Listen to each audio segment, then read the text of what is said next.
All right, what's going on, everyone? Brian here with a quick Impact Wrestling recap for tonight's episode. Of course, this episode was the go home show before this Saturday's No Surrender event on Impact Plus. So let's just get into it. We heard about a couple of new matches signed for that event come this Saturday. So let's just get into this recap.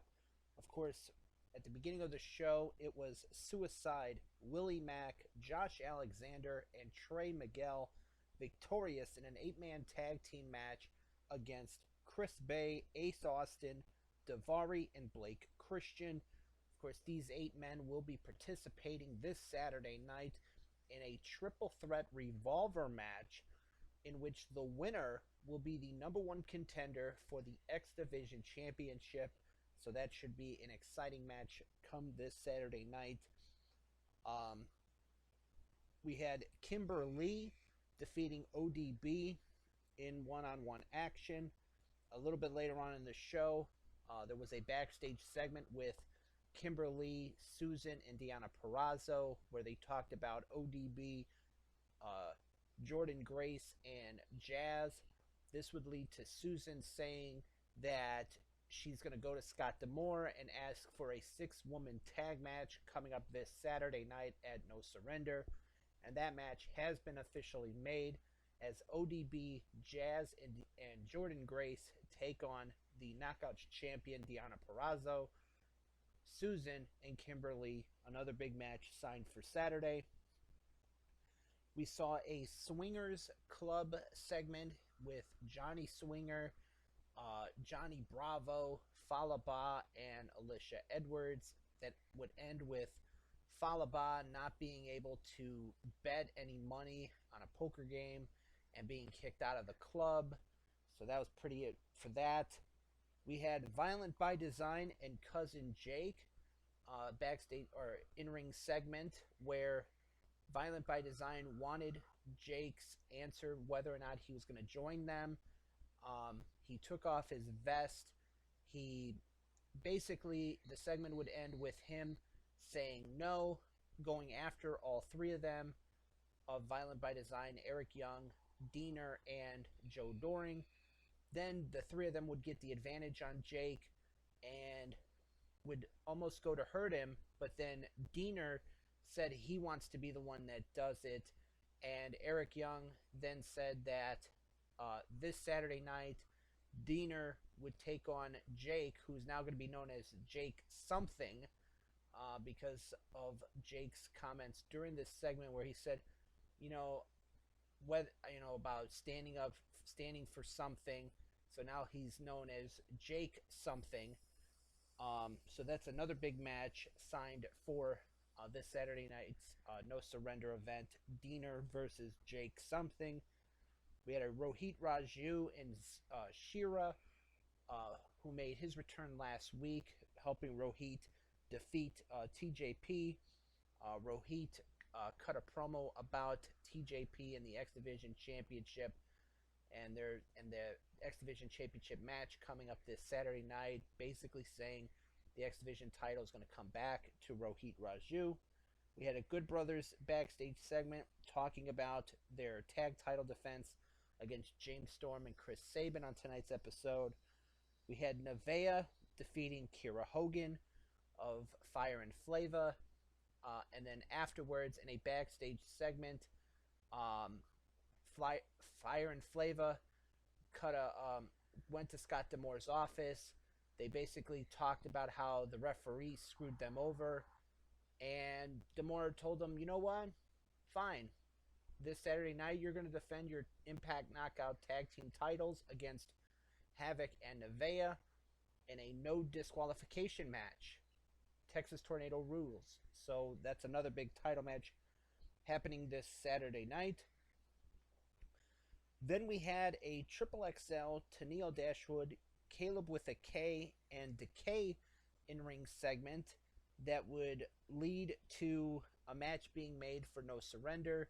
Triple XL and Tennille Dashwood teaming up to take on Decay, that being Rosemary and Crazy Steve, and their new tag team partner, who we saw the debut of today, on tonight's episode. Triple A's Black Taurus, which looks like a jacked up version of Mantar way back in the WWE in the early 90s. For anyone that grew up in that time, that can remember Mantar. Um, and he would Black Taurus would defeat Caleb with a K in one-on-one action. So that is another huge match signed for Saturday night at No Surrender. Black Taurus and DK taking on Triple XL and Tennille Dashwood in 6-person tag team action.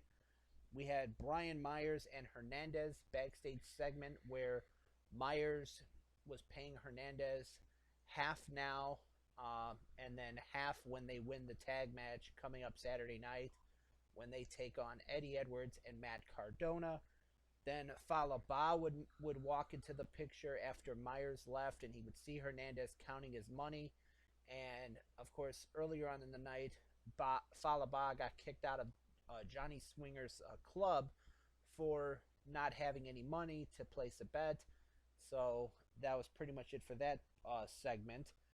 Then James Storm and Chris Sabin would defeat the Good Brothers via disqualification when Private Party interfered, and just they didn't even interfere. Like they didn't interfere and like beat up Sabin and Storm. They just, I believe it was Sabin went for the pin on one of on either Gallows or Anderson, and one of the members of Private Party ran in the ring and just touched Sabin, and the referee's like, I'm calling for the bell, ring the bell. So Sabin and Storm, Chris Sabin and James Storm, they defeated the Good Brothers in a tag title match via disqualification, so the titles did not change hands. So as it stood after this match, it looked like it was going to be the Good Brothers defending their Impact Tag Team titles this Saturday against Private Party. However, in a segment after that match, backstage, Matt Hardy was congratulating Private Party on what they just did. Scott D'Amore came up and was like, well, now you know, because you spoiled the party for Chris Sabin and James Storm, you know they're going to want to spoil your party come Saturday night and maybe cost you the tag team titles. Well, how can they interfere in the match when they're going to be in the match? So D'Amore has made it now a triple threat for the Impact Tag Team titles this Saturday. Good Brothers, Gallows and Anderson defending against both Private Party and Chris Sabin and James Storm in a triple threat match for the Impact World Tag Team titles. And then in the last segment of the night, it was the contract signing for the Impact World Championship match this Saturday night at No Surrender, when Rich Swann defends against Tommy Dreamer, who turns 50 this Saturday. And what a birthday present that would be if Tommy Dreamer can pull it off and become Impact World Champion. They signed the contract, or Rich Swann signed the contract. Before Dreamer could sign it, he cut a promo talking about his past world title wins. And before he could sign the contract, Moose would make an appearance, and he would cut a promo talking about how, you know, Rich Swann gave him his word that he would get the first title shot. And Scott D'Amore, who oversaw the contract signing, told Moose that if you get involved in this match, I'll do the same thing to you that I did to Ken Shamrock and suspend you forever.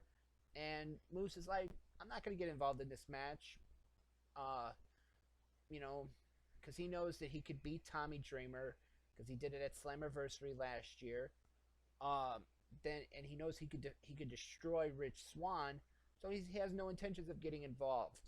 Then Dreamer cut a promo when Moose and Swann were arguing, and then he signed the contract. So it is official. Rich Swann defends the Impact World Championship this Saturday night against Tommy Dreamer at No Surrender on Dreamer's 50th birthday. Will it'd be a great birthday for Dreamer. Will he be able to defeat Rich Swann and become world champion again? We'll have to wait and see. So pretty much that about wraps it up for Impact Wrestling's episode for this week. Um, I'm hopefully gonna try to watch No Surrender. I'll have to find a way to watch it. Um, so with that being said, there will be a predictions video for No Surrender this Saturday, as well as a predictions video for this Sunday's NXT Takeover Vengeance Day, which happens on Sunday. So with that being said, this has been my Impact Wrestling recap. If you guys watched tonight's episode, let me know what you guys thought of it in the comments below. As always, I am Brian, and thank you for watching.